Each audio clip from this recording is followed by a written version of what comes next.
সারা পশ্চিমবঙ্গ সহ সারা ভারতবর্ষের দামি দামি জায়গাগুলো ওয়াক্ফ সম্পত্তির ভিতরে আছে।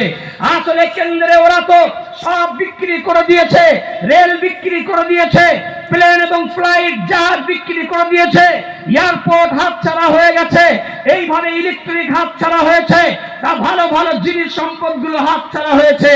এখন দেখছে ভারতবর্ষের দ্বিতীয়তম বিশাল সম্পত্তির যে ওয়াক্ফ সম্পত্তি, এখানে আমাদিগকে ঢুকে এই জায়গা থেকে কিছু ইনকাম করতে হবে। এই চক্রান্তর ফলশ্রুতি তারা বৈঠকে বলেছে যে ওয়াক্ফ সংশোধনী বিল 2024 আনছি। এটা আনার ফলে কি হবে?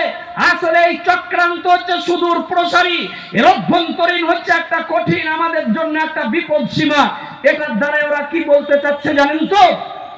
আসলে ওয়াক্ফ সম্পত্তি, ওরা বলছে ওয়াক্ফ সম্পত্তি আমরা দখল নেব এবং ওখানে আমরা ম্যানেজারি করব।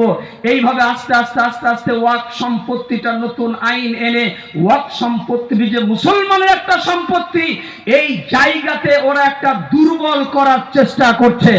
দীর্ঘদিন পরে যখন জায়গাটা একেবারে দুর্বল হয়ে পড়বে, হঠাৎ একদিন বলবে এই বরজপতায় আমরা চাচ্ছি একটা হোস্টেল করব। হঠাৎ এসে দাঁড়িয়ে ওই উদ্ধতন কর্তৃপক্ষ যারা মাতব্বর সরকারের আপার লেভেলে বসে আছে, আর একদিন হঠাৎ করে এই বরজপতা গ্রামের মতো গ্রামে, বেনাকর গ্রামের মতো গ্রামে, বারোপাড়া গ্রামে, ঘাটসোনা কৈথনে এসে একদিন সেই মাতব্বররা বলবে আমরা ছেলেদের জন্য একটা বিশাল হোস্টেল করতে চাচ্ছি, এখানে একটা হোস্টেল করব। জায়গা কোথায়? তারা যখন জায়গা কোথাও খুঁজে পাবে না, তখন দেখবে তারা বিশাল লম্বা দেওয়াল দিয়ে চার কোণার ভিতরে একটা বিরাট জায়গা পড়ে আছে, সেটার নাম হচ্ছে ঈদগাহ। সেই দিন তারা বলবে এটা আমার প্রাচীর দিয়ে কি ঘেরা আছে, তখন আমরা বলবো এটা ঈদগাহ ময়দান, এখানে আমরা ঈদের নামাজ পড়ি বছরে দুবার। বলছি ঈদগাহটা কার জায়গায় আছে জিজ্ঞাসা করবে, তখন আপনি বলবেন এটা ওয়াকফের জায়গায় আছে, এটা ওয়াকফ সম্পত্তির উপরে। তখন তারা বলবে আরে ওয়াকফের আইন তো চেঞ্জ হয়ে গেছে, ওয়াকফ এখন সরকারের আন্ডারে আছে, সরকার যেটা ভাববে সেটাই করবে, অতএব এত বড় জায়গা যখন পড়ে আছে এখানে হোস্টেল করা হোক। ওই বিদেশি অতিথিদের থাকার জন্য আপনার বাপদাদার শুয়ে থাকা গোরস্থান দিকে আঙুল বাড়িয়ে বলবে এই গোরস্থানের উপরে একটা বিশাল স্কুল খোলা হোক, এখানে আপনার এই সিনেমা হল তৈরি করা হোক, এইভাবে তারা সমিতি তৈরি করা হোক, এই তারা বলে আপনার দখল নেবে। আপনি তখন বলবেন এটা আমাদের মসজিদ। বন্ধু না, আসলে সম্পত্তি যে সম্পত্তির উপরে আছে মসজিদ, ওই সম্পত্তিটাই তো ওরা জ্ঞানাকাল করে অধিকার করে নিয়েছে।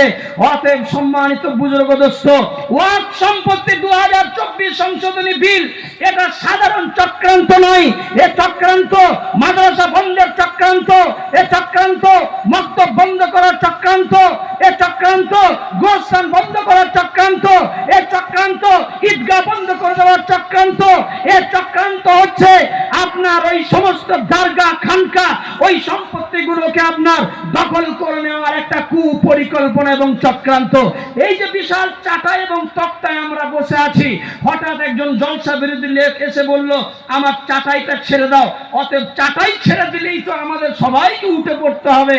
অতএব যখন মসজিদের জায়গা যখন টান মারবে, মসজিদ অটোমেটিক ভেঙে যাবে। অতএব আমি এই কথা এখানে কেন বলছি, বলার প্রয়োজন এই কারণেই, এখনো যদি আমরা ভাবি মসজিদ আমাদের দরকার নেই, মাদ্রাসা কিসের দরকার, খানকা কিসের দরকার, জমিয়তের কি প্রয়োজন, পাবলিক আবার কি উপকারে আসে, এই করতে করতে করতে করতে আমরা এই জায়গায় এসে পৌঁছে গেছি।